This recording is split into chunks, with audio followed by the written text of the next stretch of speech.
Bonjour à tous, très content de vous retrouver aujourd'hui pour une nouvelle petite vidéo. Donc, on est aujourd'hui sur les étangs des Prés de la Lys qui se trouvent à Aire-sur-la-Lys. Le thème de la journée, ça va être d'essayer de vous expliquer un petit peu comment on prépare une compétition. Donc on a pas mal de questions là-dessus et on va essayer de dégrossir un petit peu tout ça. Donc en vous expliquant qu'est-ce qu'il faut faire dans la semaine pour essayer d'être prêt le jour J. Donc les compétitions, il y a un petit peu tous les niveaux, hein. Ça peut être des petites attaques entre copains, ça peut être des gros concours avec des grosses mises. Donc ça peut être un peu stressant tous ces concours pour les gens qui n'ont pas l'habitude d'en faire. Et donc le fait d'être bien préparé, ça va vous permettre d'être plus serein. Donc quand vous allez arriver sur votre poste, vous allez avoir tout votre matériel, vos èches, vous allez avoir un petit plan de bataille en tête, savoir comment commencer la pêche. Et du coup, ça va vous permettre d'être serein et d'être confiant sur votre pêche. Et pas forcément commencer à douter quand vous allez voir les voisins prendre un peu de poisson, changer tout de suite votre pêche. Il faut essayer de rester calme et d'appliquer son petit plan de bataille. Voilà, donc ce sera le but de cette vidéo qui va se découper, on va dire, un petit peu en 3 parties. Une partie préparation des appâts dans la semaine, des appâts, des èches. Une partie un petit peu préparation du matériel. Et la 3e partie, ce sera plus sur la stratégie, essayer de réfléchir un petit peu dans la semaine comment on va pêcher, est-ce qu'on connaît les temps, est-ce qu'on ne le connaît pas, comment faire quand on ne connaît pas du tout le plan d'eau. Donc on va essayer de parler un petit peu de tout ça. On va commencer par la première partie qui est la présentation des èches et des appâts. Donc comme vous allez le voir, c'est des choses relativement simples. J'essaye de rester un petit peu sur les choses basiques que j'utilise régulièrement et qui marchent, on va dire, dans la plupart des plans d'eau. Comme vous pouvez le voir, c'est très simple, mais en fait, il faut essayer de ne pas trop se disperser. Les carpes, c'est un poisson qui peut manger énormément de choses, mais si vous restez un petit peu sur les choses basiques, pelés, maïs, pâtes, pêche animale, normalement, vous ne serez pas loin de la vérité. Donc quand je prépare mes èches dans la semaine, donc ça ne me prend pas énormément de temps. Il faut essayer d'être assez méthodique. Donc j'ai un grand sac qui me permet de mettre la plupart de mes èches, avec des grands bacs EVA pour mettre mes pelets secs. Donc j'ai un grand bac de 3 litres environ de pelets 4 mm secs. J'ai la même chose en pellet 2 mm sec. Et ce que je fais, c'est que je prépare toujours un bac de pellet mouillé la veille. Donc là, comme vous pouvez le voir, j'ai une boîte. C'est exactement les mêmes pelets. C'est des pelets de 2 mm, sauf que je les ai fait tremper hier soir. Et comme vous pouvez voir la différence entre les 2 pelets, les mouillés sont quasiment 3 fois plus gros que les pelets secs. Donc ça peut faire une grosse différence des fois pendant votre partie de pêche. C'est bien d'avoir des tailles de pelets différentes et des pelets mouillés, des pelets secs. Ça vous permet pendant votre partie de pêche d'essayer plusieurs choses. Et parfois, il est mieux de mettre du pellet sec, parfois il est mieux de mettre du pellet mouillé. Donc comme vous pouvez le voir ici, les pelets sont vraiment bien détrempés. Donc ça vous permet, si vous avez besoin, si vous avez du vent ou du courant, de descendre une petite boule de pellet. Et aussi, le fait qu'ils soient détrempés comme ça, ils ont perdu une partie de leur huile et ils vont moins travailler dans l'eau. Donc ce qui fait que parfois, c'est mieux d'amorcer les pelets mouillés pour avoir moins d'harponnage. Les pelets vont dégager moins d'huile, les poissons vont être un peu plus calmes. Et si vous les amorcez justement en petites boulettes, ça évite que les poissons soient trop foufou un petit peu sur le fond et vous allez mieux les prendre à la gueule. Les diamètres de pellet, c'est pareil. Si vous mettez des 4 mm, vous aurez tendance à moins avoir de fausses touches que sur des 2 mm. Par contre, si vous tombez sur une journée un petit peu plus difficile, où vous n'avez pas beaucoup de touches et il faut attirer les poissons d'assez loin. Là, vous serez content d'avoir les pelets de 2 mm sec parce que vous allez réussir à attirer les poissons jusque vous. Normalement. Ça ne se passe pas toujours comme sur des roulettes. Donc les pelets, ça c'est un incontournable, hein, les pelets d'amorçage. Et ensuite, vous avez les pelets qui vont vous servir à écher. Donc les pelets à écher que j'utilise tout le temps, c'est les Pro Expander Sonubait en différents diamètres. Donc là, vous avez les 6 mm, les 4 mm et les 8 mm. 8 mm, j'utilise beaucoup moins, mais ce que je fais, je prépare toujours des 4 et des 6 mm pour ma part. En carpodrome, c'est ce qui est le plus utilisé. Donc, qui dit pelé, dit pas forcément une préparation qui sera toujours identique. Par exemple, comme vous pouvez le voir, les pelés 4 mm, je les prépare toujours de deux façons. C'est exactement les mêmes pelés,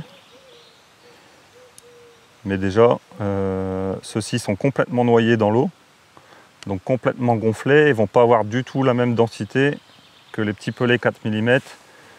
Ceux-ci, je les ai préparés juste avec un tout petit fond d'eau à ras des pelés, et du coup, ils seront beaucoup plus denses que ces pelés-là. Pas la même couleur, un peu plus foncé, il reste plus d'huile dedans. Et ceux-là, on va dire, beaucoup plus légers. Si c'est une pêche où vous devez pomper et que les poissons prennent lèche à la descente, ceux-ci vont mieux marcher. Et si c'est une pêche un petit peu plus stable, où on ne bouge pas trop la ligne, les petits pelets 4 mm, du coup, ça ressemble un petit peu à des pelets extrudés en fait. Et je prépare également toujours des 6 mm. Et ceux-là, je les prépare toujours avec juste un petit fond d'eau au fond de la boîte. Comme ça, là, ça ressemble vraiment. Là, c'est une neige quand même qui est relativement lourde pour un expander. Mais parfois, c'est vraiment ce qu'il faut en fait. Parce que si vous avez des conditions météo comme les conditions avec du vent ou des contre-courants qui se créent, eh bien, votre ligne sera beaucoup plus stable avec un pelet un peu plus lourd comme ça. Donc ça, on va dire c'est l'intermédiaire. Ça va se comporter un petit peu entre un expander et un extrudé. Et si jamais vous voulez encore une neige légèrement plus lourde, vous avez les pelets en boîte. Donc moi j'utilise le Parfum F1 ou Fishmeal en 6 mm et ceux-ci sont encore légèrement plus lourds. Ils tiennent vraiment bien l'hameçon. Donc au niveau des pelets, c'est tout ce que j'utilise. 3-4 petites préparations différentes et je fais toujours ça la veille de ma partie de pêche. Ça ne me prend pas longtemps, ça me prend 5 minutes. Vous mettez ça au frigo et le lendemain, vous avez ce qu'il faut pour pêcher. Donc pelé pour amorcer, pelé pour écher et ensuite vous avez l'incontournable maïs. Donc ça, il n'y a aucune préparation à faire, hein. Vous avez des boîtes de maïs qui sont dans votre sac. Comme ça, c'est à disposition. On n'en ouvre pas trop à la fois parce que si c'est pas une pêche au maïs, ça sert à rien de les gaspiller. C'est du maïs doux classique en boîte de conserve. Et ça, c'est une neige qui est vraiment adorée par les carpes. Vous ne pouvez pas vous passer du maïs pour pêcher les carpes.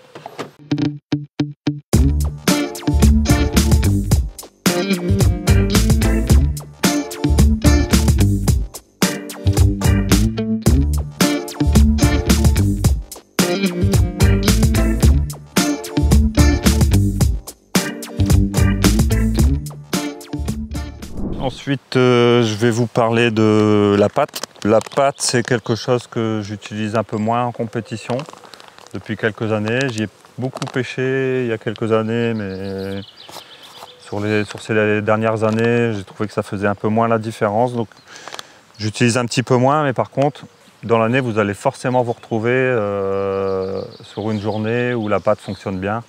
Et donc, moi, je fais au plus simple. Je prends un petit paquet de pâtes que j'ai toujours dans mon sac. Et en cours de pêche, si jamais je vois que c'est une journée où il faut pêcher à la pâte, on a vite fait d'en mouiller un petit peu et au moins c'est toujours à disposition dans le sac. Ce qu'il faut prévoir, selon les saisons, selon si vous pensez que la pêche va être difficile, plutôt facile, c'est les éches animales. Donc là, j'ai pas d'asticot, mais quand je fais des compétitions, en général, j'ai toujours un petit peu d'asticot pour essayer. Quelques petits terreaux par moment. Si la pêche est difficile, ça va vous sauver la mise. Asticot, terreau, c'est un truc vraiment à essayer d'avoir sur votre desserte. Et on a presque fait le tour. Il reste la partie pêche artificielle parce qu'à l'heure actuelle, en carpodrome, ça fait vraiment partie de la panoplie. Donc moi j'ai tout ce qu'il faut dans... J'ai rien à préparer parce que j'ai tout ce qu'il faut dans mon casier de station. Donc c'est ce qu'on appelle les fameuses souris ou les pompons. Il y a plusieurs noms. Donc c'est juste des imitations de pelés, de couleurs différentes, de diamètres différents. Les carpes sont des poissons curieux et en fait ça arrive que un expander, vous allez avoir quelques touches, mais ça ne sera pas ouf. Et vous allez mettre un pompon d'une couleur vive, quelque chose d'attractif. Et vous allez avoir plus de touches en utilisant par exemple un pompon qu'un expander. Donc ça, c'est les petits pompons en mousse. Vous avez également les variantes qui sont en plastique. C'est des petites billes en plastique de différents diamètres, différentes couleurs, avec une densité différente des pompons. Et ça, c'est quelque chose que je passe toujours pendant ma partie de pêche.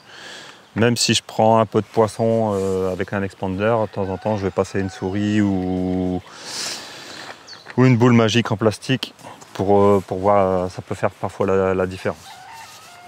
Voilà, donc rien de vraiment compliqué, des pelets secs, des pelets mouillés, du maïs, des expanders, un peu de pâte dans le sac au cas où, des èches animales. Et voilà, vous avez normalement, si vous avez ça à disposition dans votre sac de pêche, vous devriez pouvoir faire face à toutes les situations.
Donc on va passer au deuxième thème de la préparation. Donc on a vu que pour les èches, normalement dans la semaine ça va vous prendre un quart d'heure pour tout préparer votre sac de pêche, pour avoir tout à disposition. Tout ce qui est ligne, matériel, flotteur, élastique, nylon, c'est quelque chose de très important aussi, parce que si vous pêchez dans un étang avec des très gros poissons et que vous pêchez avec des lignes trop fines, vous risquez de perdre vos poissons. Et inversement, si vous pêchez dans un étang comme ici, type ficherie, avec des lignes trop grossières, vous risquez de rater votre pêche également. Donc ce qu'il faut pendant la semaine, c'est vous préparer quelques lignes. Donc moi, ma façon de faire, parce que je pêche tous les week-ends, c'est d'avoir une boîte comme celle-ci, avec des lignes, avec des nylons différents. Donc j'ai une boîte où je vais mettre des lignes avec des poids de flotteurs différents, mais ça sera tout en 18 centièmes. Donc je classe mes boîtes par diamètre de nylon. Donc là, 18 centièmes petits hameçons. Là aujourd'hui, je pêche dans une ficherie, donc je pêche pas avec des gros nylons, des gros hameçons. Je vais utiliser plutôt du 18 centièmes avec des hameçons de 14 ou 16. Donc j'ai une boîte de chaque diamètre de nylon dans ma station, mais malgré tout, dans la semaine, j'aime bien préparer quelques lignes spécifiques. C'est-à-dire quand je me prépare dans la semaine, dès que j'ai, on va dire, une petite demi-heure, je me fais 4-5 lignes pour mon concours du week-end. Les boîtes que j'ai dans ma station, on va dire c'est en secours pendant la pêche, si jamais je casse mes lignes. Donc les lignes que je vais faire pendant la semaine, ce sera en fonction des informations que j'ai sur le plan d'eau que je vais pêcher. Donc comme par exemple ici, hier j'ai préparé 4 lignes en 18 centièmes avec un hameçon de 14 XSHB. Les XSHB, c'est un hameçon de fer moyen, de taille 14 parce que ça correspondra bien aux éches que je pense utiliser sur le plan d'eau. Et ce que je regarde également, c'est la météo. Par exemple, si la météo annonce beaucoup de vent, je ne vais pas préparer des lignes avec des poids de flotteur trop légers. Pareil pour les diamètres des antennes. S'ils annoncent une journée comme aujourd'hui sans vent, je vais pêcher peut-être avec des antennes un peu plus sensibles, plus fines. S'ils annoncent beaucoup de vent, ça sera des antennes légèrement plus grosses. Donc en général, c'est autour de 1,5, 1,8 mm, grand maximum 2 mm ce que j'utilise. Pourquoi plus grosse? Parce qu'il y a du vent, parce qu'en fait quand vous avez du vent, vous avez des courants et du coup vous avez tendance avec le poids de votre éche à avoir le flotteur qui coule un petit peu trop facilement et du coup vous pêchez pas bien, vous n'arrivez pas à voir vraiment les vraies touches, des fausses touches. Ça c'est quelque chose que je regarde tout le temps. Donc j'essaye si possible de les faire la veille, comme ça la météo elle est à peu près fiable et en général je ne me trompe pas trop sur le choix de mes flotteurs. Concernant le nylon, il faut que vous adaptiez pareil au plan d'eau que vous allez pêcher. Donc entre 18 et 22 centièmes, normalement vous devriez être pas mal. Donc ça c'était pour les flotteurs, les hameçons et le nylon. Et ensuite vous avez la préparation de vos kits. Donc les kits c'est quelque chose qu'on utilise tous les week-ends. C'est quelque chose qu'il faut vérifier. Donc si vous n'avez pas beaucoup de kits, si vous avez 3-4 kits, si vous avez besoin de pêcher dans un plan d'eau différent que la semaine d'avant, il faut changer vos élastiques pour les adapter au plan d'eau. Et si vous avez plusieurs kits, vous vérifiez les élastiques que vous pensez utiliser sur le week-end. Donc toujours vérifier la partie au niveau du dacron qui a tendance à s'user un petit peu plus facilement. La partie ici au niveau du stripper, vérifier que les élastiques ne sont pas trop poreux, qu'ils sont encore en bon état. Une fois que vous avez fait à peu près ça, les lignes, les élastiques, normalement vous êtes au taquet pour votre week-end. Donc là on va passer à la troisième partie qui est la stratégie. Donc pendant la semaine, j'aime toujours bien réfléchir un petit peu à comment je vais commencer mon concours. Il n'y a rien de pire que d'arriver au bord de l'eau, se retrouver au top départ et puis pas savoir quoi faire. Je mets du maïs, je mets du pelé dans l'eau. Il y a tellement de solutions que si vous n'y avez pas réfléchi avant, vous allez vous retrouver un peu perdu. Donc au moins quand vous commencez, il faut absolument que vous sachiez ce que vous allez faire. Donc comment je procède pour savoir la stratégie que je vais suivre pour mon concours?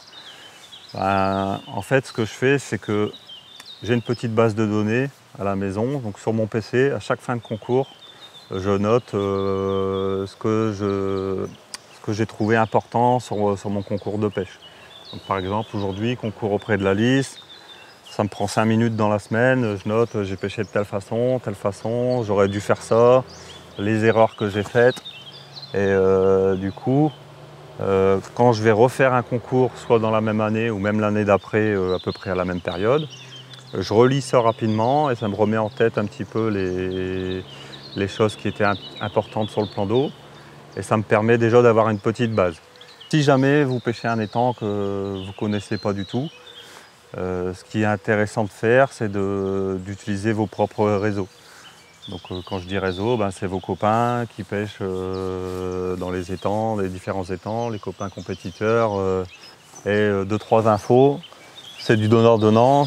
Vos copains vous disent des infos. Hop, quand on vous demande, vous partagez également.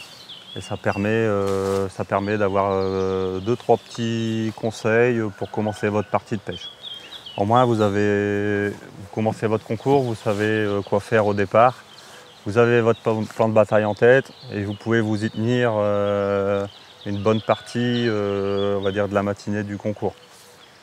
Après, quand on pêche les carpes en carpodrome, il ne faut pas non plus être complètement fermé et obtus sur votre stratégie. Parce qu'en réalité, c'est des poissons qui ont un comportement un petit peu changeant. Quand on revient dans l'année à une période différente, et ben, peut-être que les carpes vont avoir un comportement différent. Et du coup, il ne faut pas non plus vous fermer à devoir changer de stratégie pendant le concours. Sans vouloir aller trop vite, il faut rester sur votre plan de bataille, mais vous regardez un petit peu ce qui se fait autour du plan d'eau, à droite à gauche, les distances de pêche, les gens s'ils utilisent plutôt des amorçages lourds, grosses coupelles, petites coupelles de sillon. Ça peut vous donner une idée de comment changer votre pêche si jamais vous voyez que vous prenez beaucoup moins de poissons que les autres. Donc c'est surtout ça qui va vous dire je dois changer de plan de bataille ou pas en fait. Si vous êtes en tête, vous prenez plus de poissons que les autres, vous continuez. Si jamais vous observez que les autres ont carrément une autre approche et que vous, votre plan de bataille ne fonctionne pas, et ben vous revoyez vos plans et vous essayez de vous adapter. En réalité, c'est toujours les poissons qui décident et ben, nous, on est à leur disposition, on va dire. Voilà pour un petit peu les 3 choses importantes à préparer dans la semaine. L'avantage de la pêche en carpodrome, c'est qu'il n'y a pas trop de préparation, on ne passe pas trop de temps en semaine à préparer ses affaires. Pas besoin d'aller tirer du fouillis, des vers de vase. Normalement, vous avez déjà tout à disposition chez vous, vos pelets, votre maïs. Au pire, vous passez au magasin de pêche chercher des éches animales. Et normalement, vous avez ce qu'il faut pour attaquer votre concours. Maintenant, c'est à vous de jouer. J'espère que ces petits conseils vous seront utiles pour vos prochaines compétitions. N'hésitez pas à nous suivre sur nos différents réseaux sociaux, Facebook, Instagram et YouTube. Et n'oubliez pas le petit pouce. Et merci à tous. Et n'hésitez pas à venir me voir si vous me rencontrez au bord de l'eau. Si vous avez besoin des petits conseils en plus, ce sera avec plaisir. À bientôt à tous.